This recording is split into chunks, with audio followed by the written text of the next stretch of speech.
Ready to light that fire by doing the things that make you come alive?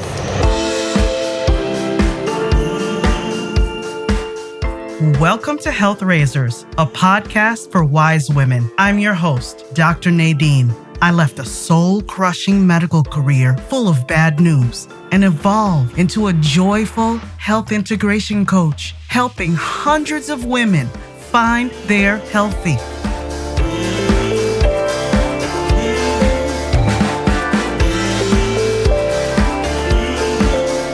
You're more than your dress size. Stop putting up with toxic relationships, swallowing your true emotions, and sacrificing your mental health. Stop using your body as a battlefield. You're always giving. You deserve to put yourself first, not just for your sake, but for those you love. Wise women, let's make ourselves a priority right now. It's time to raise some health together.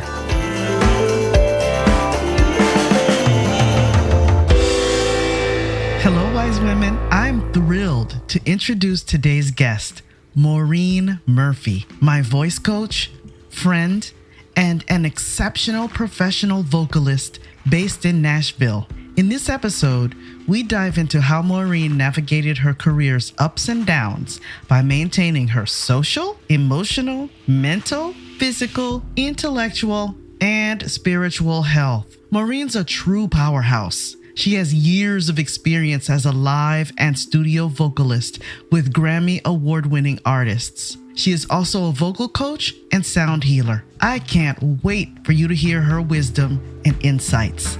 Enjoy.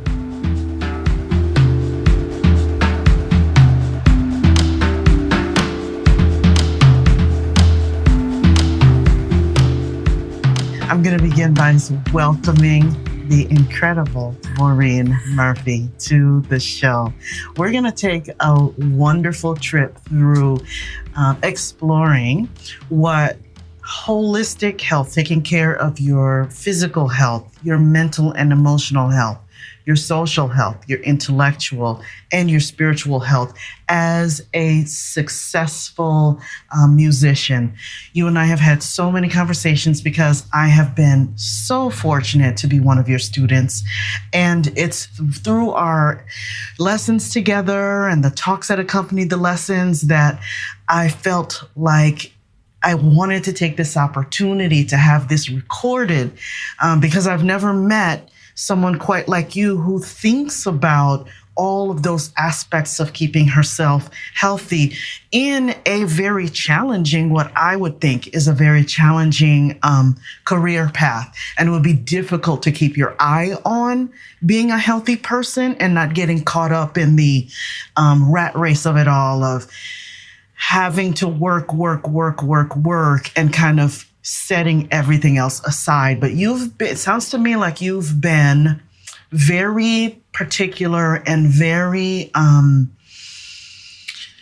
you focused on not letting your health fall by the wayside. Or if it has slipped, you've been able to pull it back. So thank you, Maureen, for being here. Thank you, Nadine, for having me. It's such an honor, and I'm just so thankful for you coming into my life. And you are just also just an example of how can I best take care of myself on all of these different planes. And you've taught me so much, and we're, I think, teachers for each other, you know, and I'm just so grateful for the time that we have had to work together and for all of the things that you've shown me and reinforced, you know, and you've been, I think I said this to you when we talked last time, but you know, we're mirrors. We're mirrors for each other, I feel. And, you know, everything that I'm doing in all of those ways, you reflect back at me. And, you know, I don't know, I feel just so thankful to have you in my life and so thankful the way that we have been introduced to each other. And I'm just so glad to be here. And thank you for taking the time to do this interview with me. I am really excited. And thank you for saying that. Shout out to the marvelous Kristen Rogers for hooking us up. Another wonderful soul who just really cares about the people in her life. So I think that's actually a great place to start. Tell me about how you think about surrounding yourself with, so taking care of your social health, taking care of how you care for other people, how you purposely choose people who are going to reciprocate that and care for you, not just in your personal life, but also in your professional life. What does your taking care of your social health look like? Yeah, goodness, it's really tough because, I think I've always come from a place of just being very open and not having boundaries, with people and in general, and so I've had to learn that over the years, healthy boundaries make healthy relationships. So it takes time, and every relationship is different. Every relationship holds a different set of boundaries. And so that's something that I really try to cultivate with the relationships I have is, and also radical honesty too, finding those people that are willing to be vulnerable and to be radically honest about who they are, where they are, and the people that they want to have in their lives. Of course, I didn't know any of that when I was younger, much younger, and now still I'm, it's a very much like an active practice every day. And the relationships will change, of course, over time. So you're having to reassess quite a lot. But I don't know. I think, coming to Nashville, I moved here almost 24 years ago. And this community, this place has really shown me how to, be in a community. And up until moving here, I think that community for me was very sporadic. And a lot of times I felt isolated because in my younger days of grade school and high school, I didn't really connect with friends. And my interests were always music at that point in my life. And so I didn't have a lot of friends that had those same interests. So it was really hard for me to connect and to break the ice, so to speak, and really step out because I just felt like nobody's mirroring. No one's reflecting here. Until I went to music school, that's where things started to shift for me. You found your people. I found my people. And, that's a really great place to start for me because I met some of the most incredible humans that are still my friends today, 20 plus years later. And, the cultivating really started in that part of my life, and I thankfully also the universe was just like, here's a gem of a human that you will have in your life for the rest of, time. And, taking those cues where there was reciprocation, and there was a community in those days in college. And moving to Nashville, I had one friend from college that I clung to when I first moved here. He moved here a few months before I did, and I clung to that. And, thankfully, he's one of the most generous human beings and so supportive of my career that he really helped me get a head start into the community here. And he's one of those people that will put your name in a room when you're not in it. And so those are the people that, have really made such an impact and have shown me that these are the relationships that I want to continue to have. And these are the examples. And I had those early on in my life, which I'm so thankful for. And that's what has shown me through all of this time in Nashville, like what I'm comparing, with anyone new coming into my life. These are the people that will hold me accountable, will be radically honest with me, will support me, will reciprocate. And when I'm not getting that from a relationship, then I know that there's some boundary setting, or there's maybe this person is not a good fit, or is a good, example of who I want to have in my life. And now, here's an ad from our sponsor.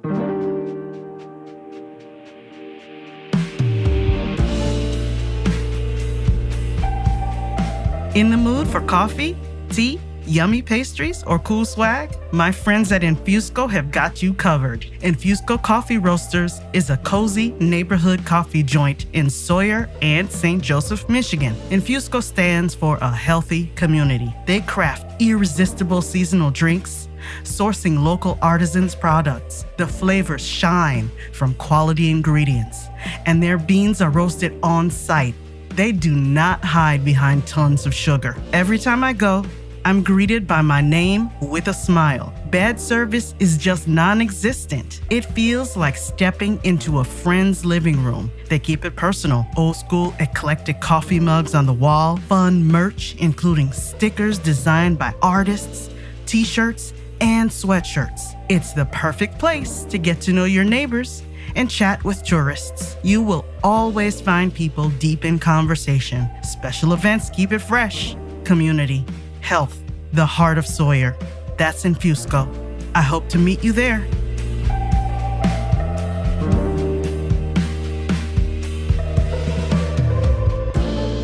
Something else you and I have covered recently, which is the idea of trust. Right. Experiencing trust, how to use trust, and how to know when more emotion is needed, when to know how to hold back, when all of that is tied to, do I feel safe to allow myself to feel vulnerable? How have you navigated that whole idea in terms of taking care of your emotional health, trusting, safety, vulnerability as an artist? Because I would think it would be very difficult. It's not a logical profession. No, not at all.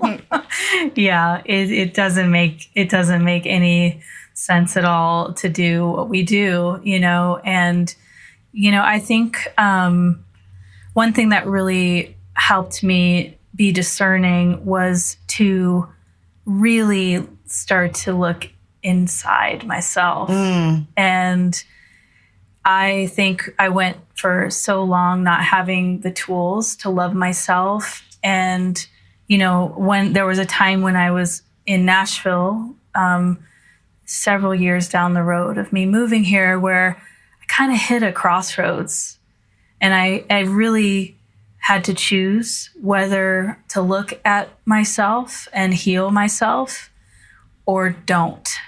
It was very cut and dry in that way. And I chose to start seeking out help from other people, trusted people in our community, through asking people that I trusted to give me a lead into meeting someone new who could help me find the tools to get inside and to really self-discover. That was really the turning point for me, is loving myself. And I know it sounds probably very basic, but it was such a foreign concept for me. Sure. At and I that think time. It still is for a lot of people. And it still is for me too. I'm still in the process, I remember clearly being 32 years old and going through this crisis of my inner stuff, and my traumas, my woundings, my inner child, my And then how does that project into your present, right? And so there was a lot of struggle and a lot of challenges in that present. And I really wanted to get through it. And I didn't want to give up. So I knew my choice was, I need to seek out help. I can't do this by myself. I need to find people that I can trust because right now I am extremely vulnerable. And I don't know, like I'm just taking people's word for it, you know, but luckily I was put in the hands of healers and, you know, people that had more tools than I did that could show me and guide me and at least show me the path. So people that were more experienced who were in the field? Okay. Yep.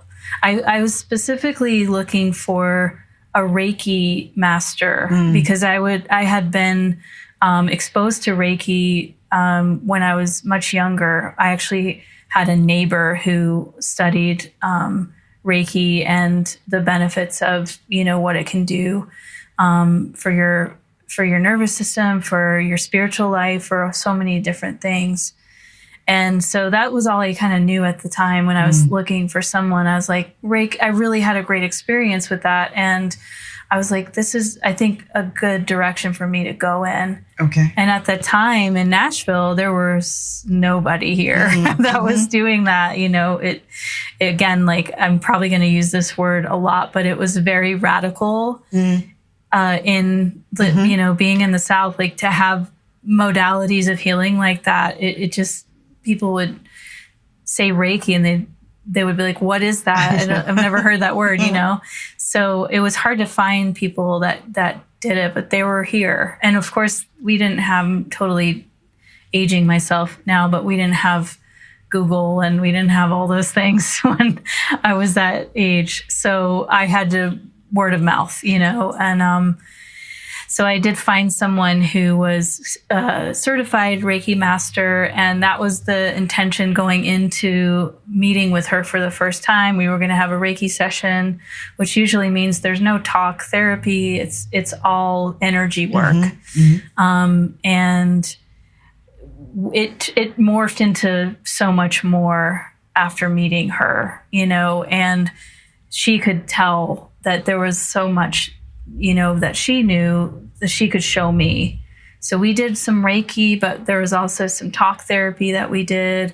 And she gave me some resources for books to read, and to really sort of, you know, get me moving again. Because I felt really stuck at that point in my life. You know, again, like it felt like a crisis. I didn't know myself. I didn't know, or I didn't have the confidence to like really believe in my career and my talents. And see, looking from the outside in, because we really don't know what's going on with somebody's inner world. We just don't know what people, as I've gotten older, I've really come to not roll my eyes when people say that. Like, you really don't know what people are going. No, you really don't know what people are going through.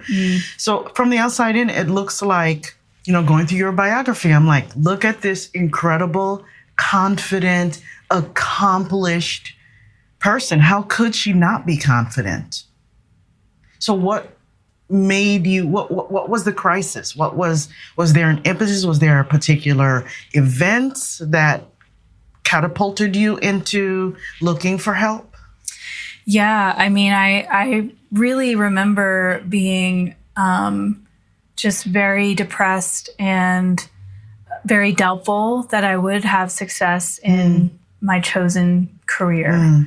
I was always comparing. I was always thinking of the lack of things and not looking at, you know, what I did have. And I was working in a corporate job, and it was a hospitality job. So there was also a community in that work environment, which I think helped a lot.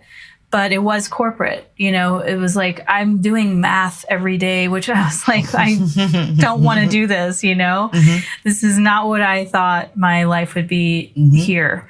And I also had a boss that was not very kind. And so that was very hard to look at and deal with every single day. And so I just was pushing through at that point. And then I started having all of these health issues.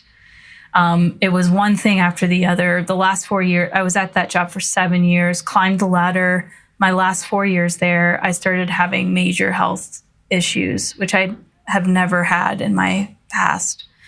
And so the stress that I was taking every day, this was when I really started to understand the stress, you know, how it will affect your physical body. And so I hit a wall, you know, between the environmental stress, the physical stress, the stress I was making in my mind about my career and the belief that I had or didn't have in myself at that time. I remember sitting on the roof of the parking garage of the hotel that I was working at. And I again flashed back to that moment where I had a choice to make. I was so sad. I was talking with a friend of mine on the phone, just trying to get through that moment. And I just remember hanging up the phone with her and thinking, you either like, you know, quit music altogether and continue on this path, this corporate path that you're on, or you stop doubting yourself. You apply some belief here and some faith and confidence and just go for it. Go for it. Yeah. It was that clear at that point, which I'm really thankful for, to have that kind of clarity in all of the foggy, you know? And I was like, you can't go back after this point. Like if you choose music, you can't ever doubt yourself ever again. And so I think there was a stubbornness and a persistence there that I think I've always had, even since I was a kid, with music, with my voice. And I was saying to myself, like, it doesn't matter what I sound like or what what career goals I aspire to have. I'm going to do music no matter what. I'm going to sing and use my voice no matter what happens. Okay. And so at that time, it was just like, I have to do this. And that became the answer. So it was just releasing that inner confidence, allowing yourself, giving yourself that the faith, having faith in yourself, and take that leap. So you come into the music scene more fully, and you mentioned community in Nashville at the top of our conversation. How do you avoid being competitive? Where you can't necessarily, maybe I'm not phrasing that correctly, but I would think it would be more challenging to be more generous and not to have a scarcity mindset. Right. Yes. It's really hard. I'm not going to lie. It's really hard. This is something I struggle with still. You know, when you see a colleague doing something that you are qualified to do, and maybe you wish you could be in that position, and then you start wondering why you're not. How come you didn't get that call? What is it that I did or didn't do that didn't get me in the room there? You know, I have moments like that all the time. I think one thing that I noticed earlier in my time in Nashville was, you know, again, like I was seeing this with my friend who was speaking my name in rooms that I wasn't in. And that was like a trigger for me. It was in a good way of like, wow, like he doesn't have to do that at all. Like he could be just focusing on his career. True. You know, but he had so much belief in my talent that, and he's a very like extroverted person, whereas I'm very introverted. I don't put myself out there or push my agenda. Like, you know, he was someone that could speak to people in a way that I wished I could. And I thought to myself, like, wow, like he doesn't have to do that. You know, that's such a generous thing to do. And that became something that I was seeing happen a lot. There's a lot of people in our community that plant the seeds of, I want to help another individual, or I want to use my platform to, if I have an opportunity to bring someone else in and introduce them to people that might give them another opportunity. This reminds me of an aspect of almost a spiritual health, meaning acts of service, not just focusing on yourself, right? But doing something in the moment, sharing your talents 100%, but also not forgetting about other people, especially those who are, I don't know how to put this, behind you. I don't want to say it like that. It's not in a disparaging way, but behind you on the path, who haven't achieved your position just yet, but not forgetting about those people and lending a hand to help that person, catapult that person forward, or motivate that person forward, help them see what they might, like you were in that position where you couldn't see what your friend was able to see, and advocating for you, being your cheerleader, so that when you were ready for it, then you could really embody that, oh, it's not just someone saying that or whatever, but it's actually, oh no, I feel this thing. I am this thing. And I want to give myself permission to release that. Right. Yeah. I mean, you just totally hit it right on the head. And I feel like, part of that is the outward community, and part of that is your inner community, and so when I kept seeing that happening, where that generosity was happening, that advocating was happening, it was like, this is so beautiful. Like, I want to participate in that, I want to be able to be in that position. And but it starts from within. It starts again with, like, how am I taking care of myself so that I can help and take care of other people? I love that you just said that. It's not simply, because it can get really dicey, right? Where you look outward and then you're rewarded for looking outward. Because I could see it would be very easy for yourself to surround yourself with fangirls, fanboys, fan people, and feed off of that and not really be paying attention to what's going on inside. Absolutely.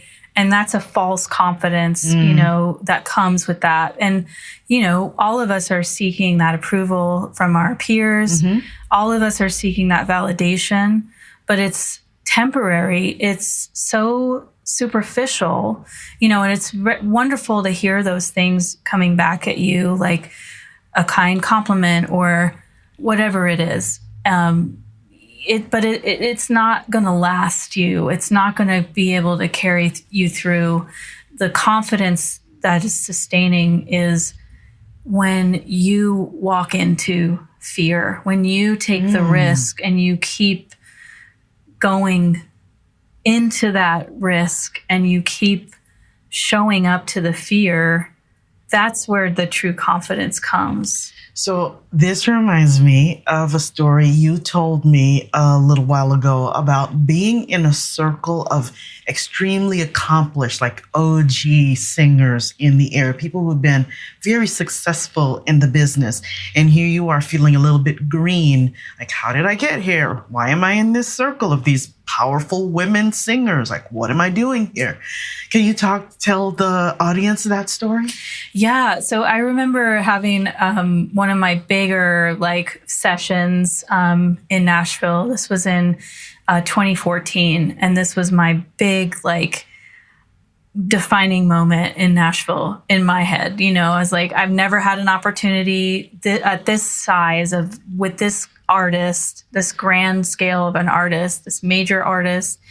And honestly, I was terrified. I was telling myself all days before leading up to that session, don't mess this up. If you mess this up, you're done.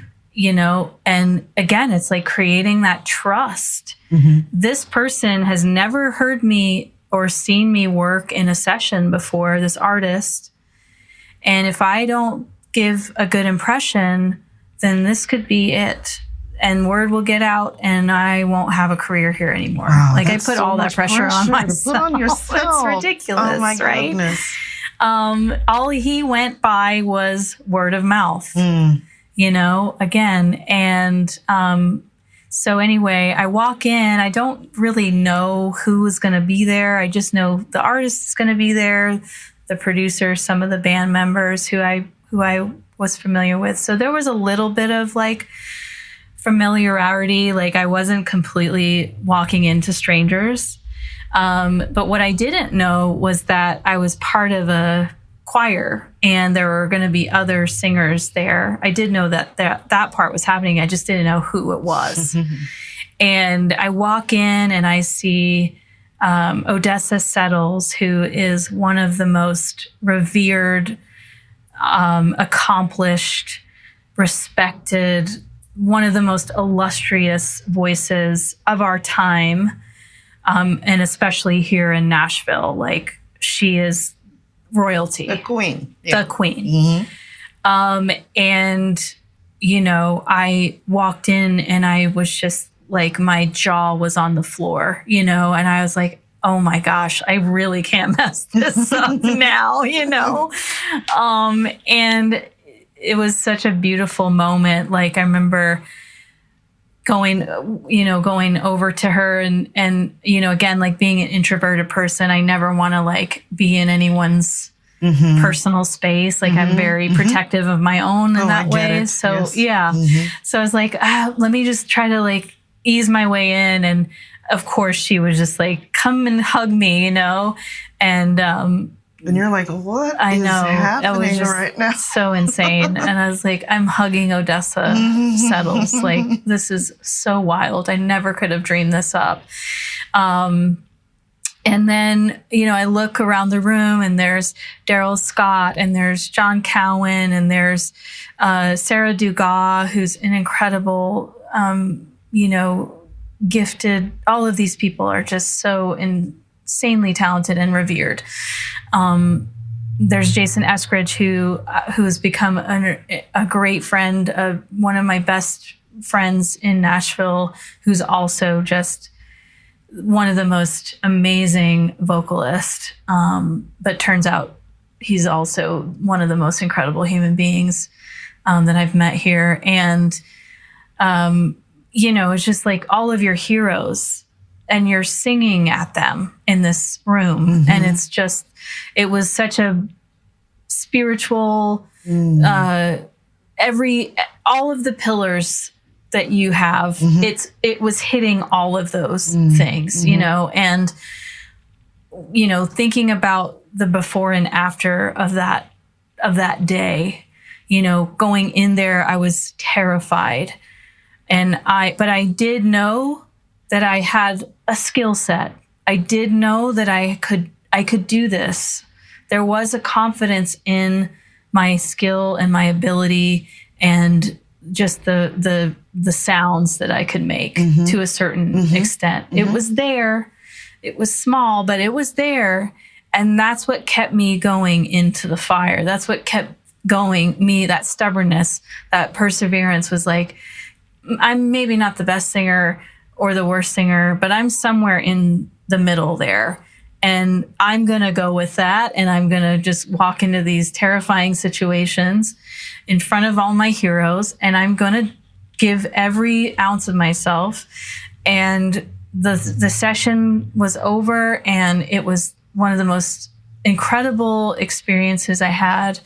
And leaving that day, I was just like, I did it, and that was the sort of beginning for me. I've been doing this for decades before, but that was the moment that was like, okay, like I can do this. Like this is it. And I belong. I'm not an imposter. That's exactly what I thought. Thank you for saying that, because I thought up until then I didn't belong there. And leaving that day, I remember clearly having that thought in my head of like, I belong here.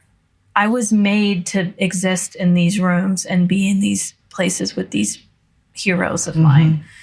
And yeah, and that's how I walked away from it. So another aspect of how you pay attention to taking care of yourself, one of the 6 dimensions that I mentioned, is your mental health. And you've kind of been hinting as we've been talking about how you do it.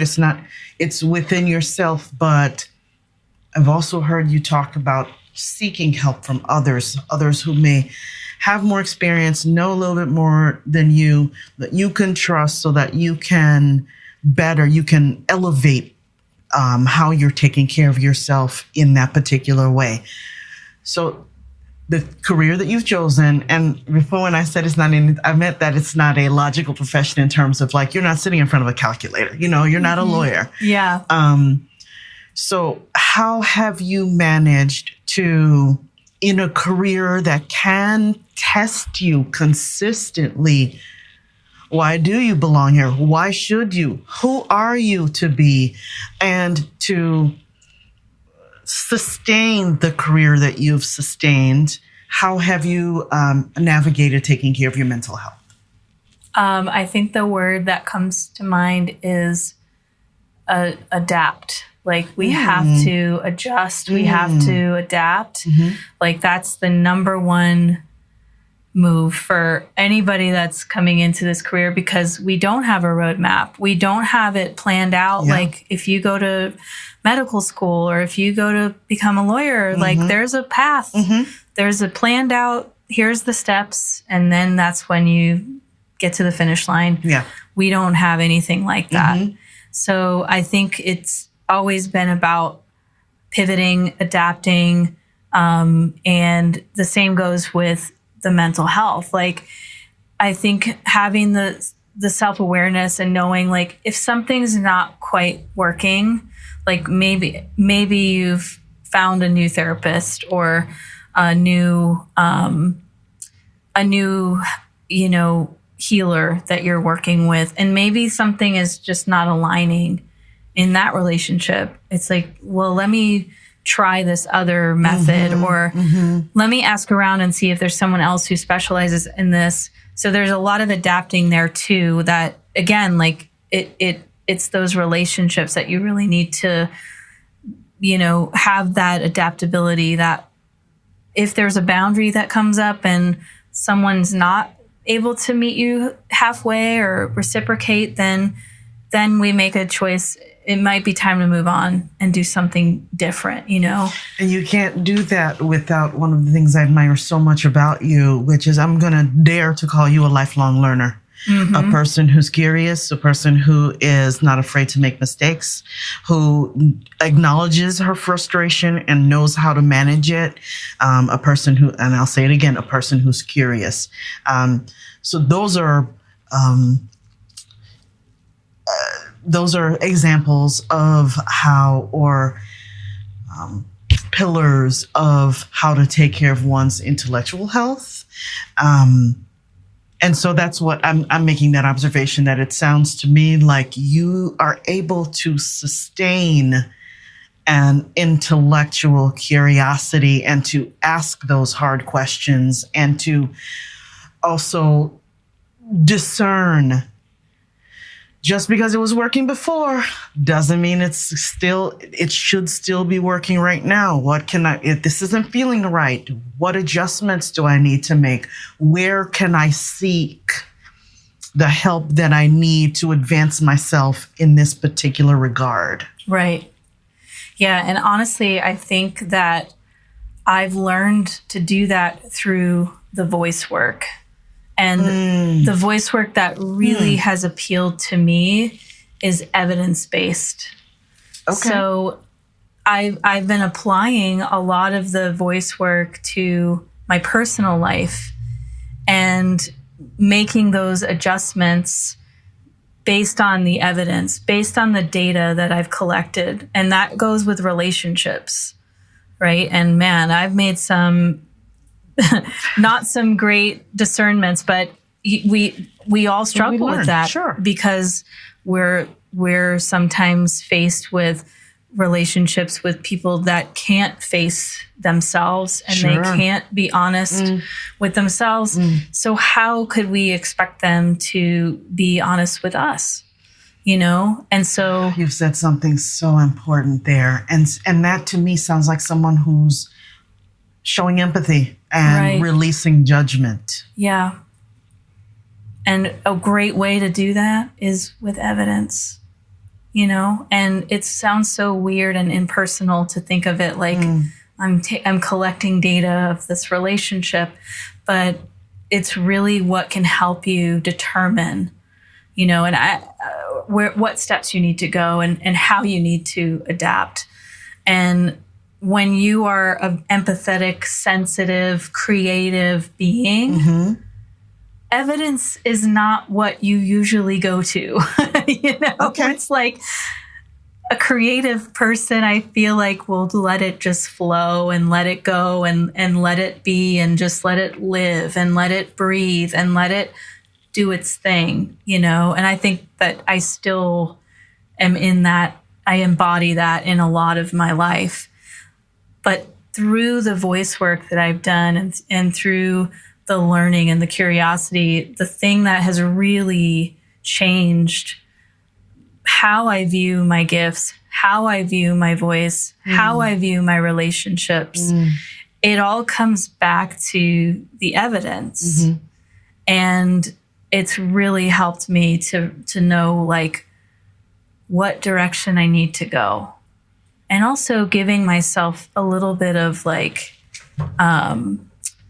a little bit of wiggle room too. Like if you've come to a decision and you're not quite sure about it, it's okay to give yourself some space to decide. Like the evidence doesn't necessarily mean you have to come right to a decision. It's there to show you. So that's patience. Yeah. And again, like this changes from relationship to relationship, or from profession to profession, or hobby to hobby, or spirituality. Like it all of those things look different in how you're discerning and how you're building evidence and how you're deciding to adapt and move forward. So another thing that I've been really excited to talk to you about and share with the audience is I never thought about it this way until we started. And it seems so silly. Like my voice is my instrument. I'd heard that before, but I really didn't let myself think about it or get it until, you, Kristen, and I worked together. But you're so, of course, you're a professional, but it still impressed me how seriously you take the health of your instrument. Can you talk to us about that? Yeah. Going back to that 32-year-old, that decision was to do this for the rest of my life, which is what I always envisioned my voice being, the sort of the vessel, in my career, in my life, in my forward motion. Like I've always felt like that's the one that's in charge of everything, my voice. And that was the moment when I was like, I'm going to do this for the rest of my life, and I have to take care of it if I'm going to want to have this for the rest of my life. I knew at that point that your health, your overall health, is going to impact your voice health. Yeah. And vice versa. So, I always listen to my mentors, my peers. I would ask people what they do. There was many years that I didn't have a coach, but I think that's really important to have a coach, a voice teacher, always on your radar, because, and having multiple teachers too, was something that, and is very important to me. And I tell my clients too, like, don't just take my word for it. Like, there's other people that know different things than I do. And I certainly don't know everything. So I want people to experience different ways of getting to the same end goal. So I'm always curious about voice health and how it's also evolved through the decades that I've been using my voice. And again, like, this goes into evidence and science, and how can we best take care of the voice? And so I'm always looking for more, because there's, I think, always more coming at us and more information every day about the best things that we can do. So how about we break it down in a couple of ways? What would be your top pro tip for someone, like a very specific pro tip for a person who is either professional, hasn't thought about this, or wants to become a professional singer, versus an everyday person who may not even really think about, oh, I have to take care of my voice too? Why? Yeah. So I'm going to get up on my soapbox now. Please do. This applies to professionals and non-professionals. Okay. But my biggest thing is no alcohol. And most people don't like that. Most people don't like when I say that. Okay. And it's fine. It's very controversial. And it's a really hard thing because, in the States and a lot of other cultures too, like, alcohol is very prominent. There's places like Spain and Italy where, if you're drinking a glass of wine a day, it's good for your heart. Mm-hmm. There can be health benefits to some of these things. But, like, if you are drinking, a lot of alcohol in a pattern that's all the time, it's going to be very difficult for you to effectively use your instrument. Or if you're a non-professional, your power, it's still your power, no matter if you're a normal person or a professional voice user. Like, we want to have our voices until the very end. Right? This is like the most powerful way of communicating. It's like the most powerful creative place for us to exist. And I mean, I'm just not even covering the importance of what our voice can do for us, on a spiritual level. For a non-user or a professional voice user, these things are the same.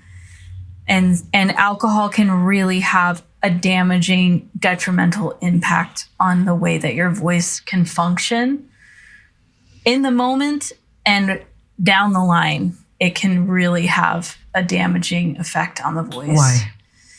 Why? First of all, when you're drinking, it's dehydrating. Mm-hmm. So you're losing all of that moisture, the mucosa, the tissue gets inflamed.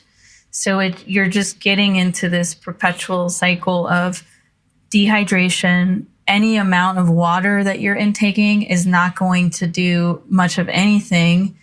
If you're drinking alcohol, you might as well forget about trying to hydrate your body, because it's going to just dry everything out and cause inflammation. And with like anything that we're going to be using, any muscle group, any blood vessel, any organ, right? Any type of inflammation is going to have an impact on the functionality of that thing. Mm-hmm. And the same is true for your voice. So this is what alcohol can do over time. It's causing a direct inflammatory response. And then long term, we're looking at some really big problems. And then, we're not even covering what it's doing to your liver, your kidneys, your digestion, the blood vessels. Like, all of those things are impacted when you're putting that substance into your body. And this is so counterintuitive to what stereotypically we think of, artists, and so in the professional world, artists who are drinking, and I think, again, I don't know, I'm looking from the outside in, but I've wondered if it's because we're trying to manage our stress. Exactly. And it's kind of an easy thing when you're in a group of people who, okay, we've just performed and now let's go have a drink to celebrate. Right.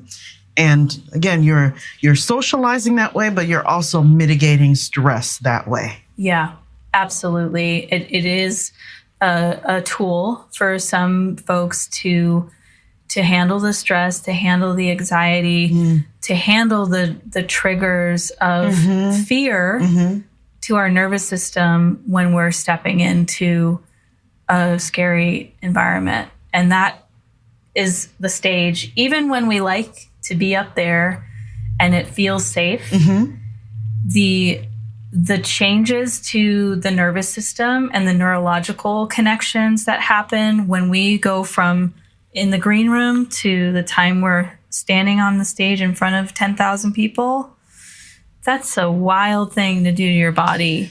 So of course we're going to want to find something to take that edge off, that rise of adrenaline that happens. So what do you do today? So breath work is a really great way to get into your nervous system and directly impact the chemicals, the hormone response that you're going to get in an adverse situation. And that, that you can do anywhere, anytime. I have clients that will do it in the wings right before they get on stage to just take that edge off, take things down a bit to get that level of hormones to come into like a normal space. Parasympathetic, rest and digest versus the fight or flight. Parasympathetic. If you're breathing too fast and giving into, not giving into, but it ramps up your anxiety if you're breathing rapidly, and it's just going to trigger fight or flight. And guess what else does that when we use our voice? So if we're doing like humming or any kind of voice work, you're also telling the nervous system that I'm safe, I'm okay, we're good. You're also increasing those good hormones from being in your body. You're talking directly to the parasympathetic nervous system. You're looking at your vagus nerve. You're looking at the phrenic nerve. These are things that you're stimulating with breath work and with voice work. If you just sat and hummed on one note for 5 minutes with some breath work in between, your body is going to thank you. Your body will come into this. So do you think, has music been your medicine? Yep, for sure. That's why, it persists because it has been the medicine for me. It has been the way that I've been able to express and to work through hard, traumatic experiences and also not having your community, not having your tribe. When I was a kid, I didn't have those close friendships where we had things in common. And again, like music was such a big, exciting thing for me when I was young. And I would find myself just sitting out on the front steps of my childhood home, and I would sit there for hours with myself, just singing melodies, things that I would hear on the radio. And I would sit out there for hours, and it was my way of coping. It was my way of healing myself. It was my way of telling myself that I belonged or to de-stress. And I didn't know it. I didn't know it for 3 decades of my life, that's what the medicine was for me. So besides using curiosity, what has kept you from becoming jaded? What has kept you from feeling exhausted in a challenging, changing field? Yeah. I think it goes back to the stubbornness, the perseverance part of me, the curiosity. I will say, actually, that's probably the best way to frame it is I'm so curious about my voice to this day. Like, I feel like I'm just at the beginning of what I could know about my voice. Oh, so you think of yourself as a student? Yes, always. And the same with music, no session is the same. Okay. Twice. No gig is the same twice. No rehearsal is the same twice. No voice lesson is the same twice. There's always something that happens that's new. And it's so fun to learn. It's like, oh my gosh, I didn't know that thing could happen, or that thing could go wrong, or my ear's not working, or the monitor goes out. How do I adjust? How do I adapt? And it's like, no, sometimes not the funnest position to be in, because you're like, this really is not ideal. But how can I get through it? And how can I still remain connected to my audience when I don't have the tools that I normally could? So I'm learning always. There's always something to be gained, so that next time that happens, I'll know what to do and how to handle that situation. How do you handle the pressure of, social media? Because you mentioned your audience. So people that are receiving your work who might not be kind in the way they receive you. How do you navigate that? Oh, that one's a hard one. I learned some very valuable lessons in 2016 around that, where I was a featured lead vocalist in a band that up until that point was instrumental.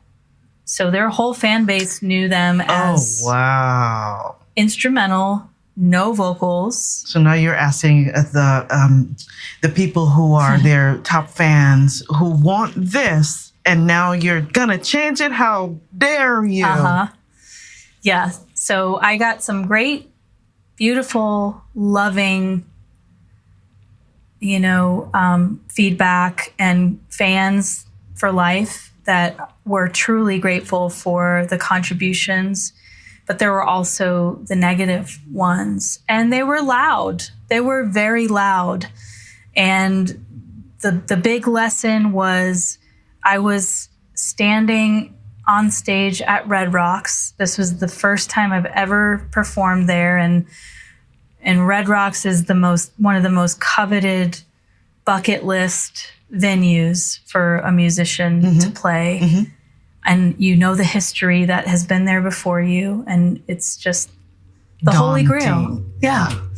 It's the Holy Grail in the States, and I got there and I was like, this is unreal. I can't believe I'm here, but I can. And this is going to be so magical. And we had 2 nights there. And the second night, I was on stage during a song, and someone had thrown a water bottle onto the stage. Just missed me, by an inch. It just came flying at my head. And it was terrifying, first of all. And I was just so shocked as well. I didn't know how to handle that, but I immediately was protector mode, and also just devastated, because I was just so confused why somebody would do something so aggressive and so blatant. Yeah. And maybe it was not even on purpose, but it felt like it was on purpose. I still to this day don't know if it was intended the way that I think it was. But the impact was still there. The impact was there. And I immediately went to a negative headspace of I don't belong here.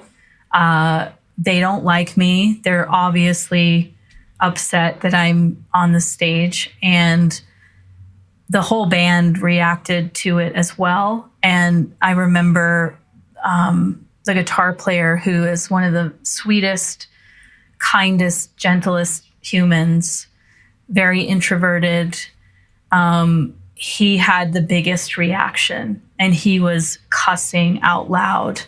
And the anger that I saw on his face, I'd never seen that before. And it truly affected him. And I think they felt bad too, you know, because they put me in that position. They didn't force me into but that, they felt responsible. They felt responsibility. And they were just so angry that a fan, so-called fan, would do something like that. And we've seen it, you know, in recent years where this is a common thing, where people will do such cruel, horrible things for whatever reasons, we don't know. But that was a moment where, to circle back to the question, I went into a spiral, and I stayed in that spiral for probably 3 years, coming out of that moment of like, I don't know what to do now. I don't know what to do next. I just had my biggest moment in my career, and it's terrorizing me. And that's when I turned to community. That's when I turned back to my healers. And that's what propelled me out of it, even though it took me 3 years. Honestly, the most wonderful part of that experience was the drummer in the band. His wife is a healer, and the next day after the show, we had all stayed there another night just to kind of decompress and relax, because it was a lot of work to put 2 shows on with a new element, and to thousands of fans. To thousands of people, yep. And I was sitting out with everyone, sort of processing everything. And I remember just feeling so exhausted and depleted. I wasn't enjoying the moment at all. It was completely taken away from me, you know, and because of my own mind, but also this other outside altercation. And well, you had never had that experience before, right? So how do you just ignore that? And right, especially given in context that you were a part of a new experience, and there's going to be a little bit of a seed of doubt, I would imagine, like, should I be? I know they invited me, but should I be doing this? And oh, look, I shouldn't. Yeah. See, this is the feedback. Yep. It was terrifying. And I didn't know how to get through it at that moment. So we're all there the next day. We go up to the rooftop, which had a pool, and it was a beautiful day outside. I put myself in the sunlight, and I thought maybe this could help me. I found a little chaise lounge in the corner. Everyone else is in the pool having a good time. You know, we're not talking about what happened at all. We're just kind of letting things go and process. And I'm sitting over in the corner, and Jen, the drummer's wife, comes over, and she just sits next to me and, you know, takes my hand, doesn't say any words at all. And I just start sobbing, you know, and at that point she said, what can I do? You know, can I do like a reading? Can I just meditate with you? And she just started to talk to me and really just nurture me at that moment. And that was the first time where I had been aware that there is a give and take in performing. I had always felt like I was doing, I'm giving, I have to give. I don't get anything in return. I always thought of it from that one side, that I had to be the giver. You're serving. I'm serving. And so up until that time, that's how I viewed what I did in my career. And then she was like, we have to look at this from a receiving lens. And I was like, what do you mean? I'm supposed to get something out of this? It was like, my head exploded when she said that. I was just like, and I could feel myself like getting tensed up, you know, like that's insane. Like I'm not supposed to get anything out of this, you know? And she said, you know, when we look at the next time you get on the stage, we need to think about some protection for you. And we need to have boundaries with the energy that you are receiving from 10,000, 20, 30, 40,000 people that are looking at you and that are giving you good or bad, whatever it is. That's all coming at you. And we need to find ways for you to receive, but with healthy boundaries. And this concept was just so out there for me. I just did not even comprehend. I didn't understand what she was saying at all. But it really just was like, I sat with it for years. And I was like, in the back of my head, she's so right. Like there's a give and take. There's a receiving here that I'm not getting, but I have to also do this with discernment. I have to receive with discernment. And so this has been something that has been ongoing since that performance in 2016. But it taught me so much. And it put me on a different path forward. I adapted from that path forward. And I think it's also been something that's come up a lot in the voice work, because I find that clients have that same view as that they're the giver. They don't get to receive the benefits of what we do. And it's wild to me that we aren't receiving this medicine that we can generate on our own. I think it goes back to what you said earlier too about not receiving in a healthy way, not in an unhealthy way, like looking at idolatry and thinking that's what I'm supposed to get out of it, is just if I need accolades from outside people. I need positive comments. I need screams. I need hugs. This is what I need. When that's not really what I hear you talking about. I mean, that may be part of it, but the real receiving of the gift of, you know how much I love music. So it's just when I see live music, there's nothing like it. And what I feel there as a fan is what a gift, what an opportunity, you talked about moments too. It's never going to be this moment again where I'm watching this person perform this music I love so much live with everything they have. I can feel the energy. There are certain concerts that I've been to, Kendrick Lamar being one of them, where I was all the way in the back for one of the concerts, like all the way last row.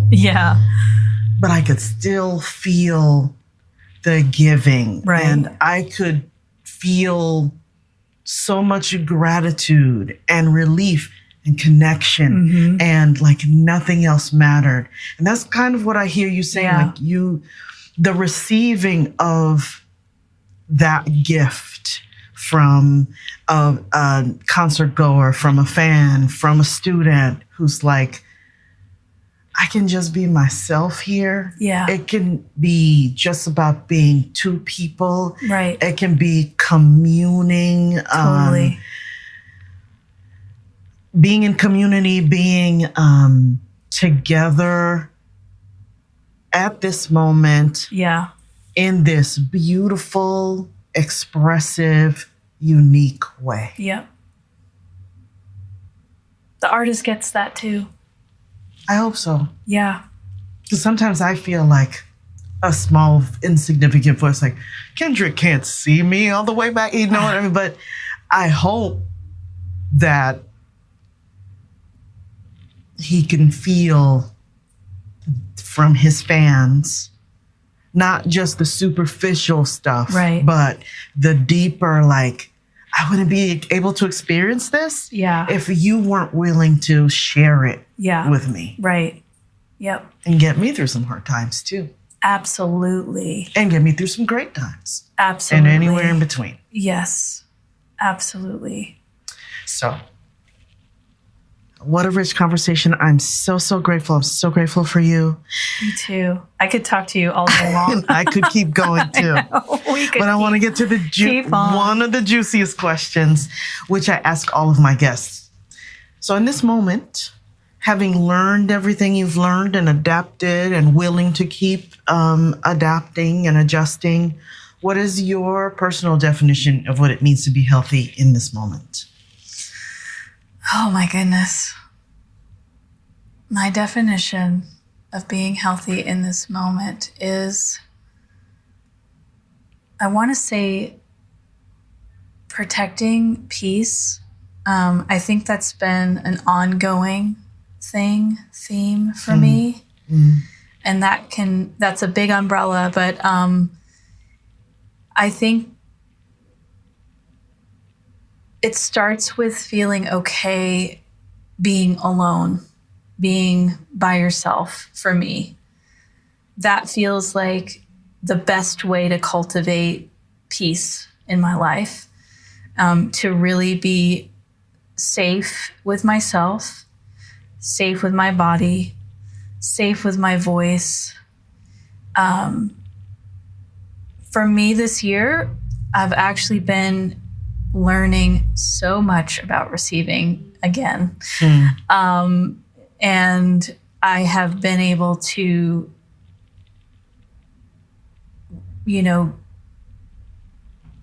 take what people have been so gracious to give.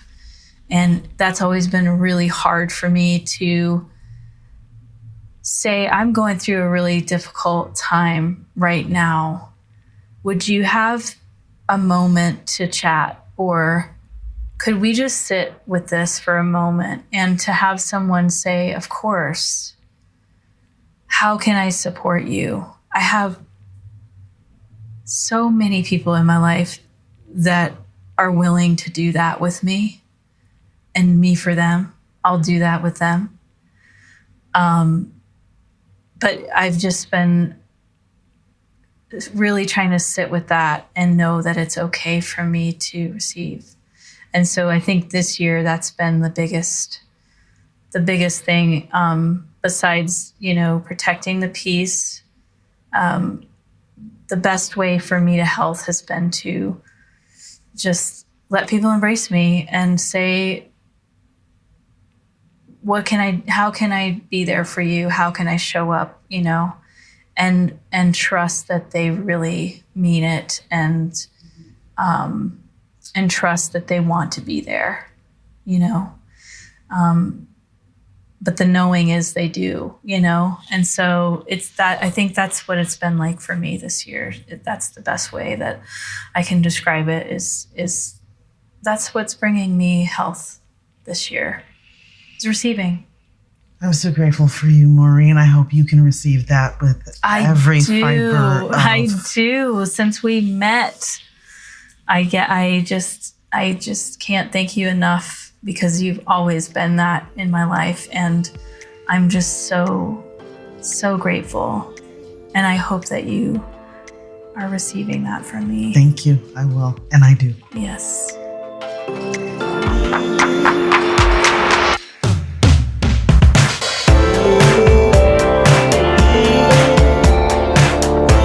Wise women, move from last place to first place in your life. Stop using your body as a battlefield. Let's raise health together with a customized health plan just for you. Contact me at npkhealthintegration.com. Thanks for listening. See you next time.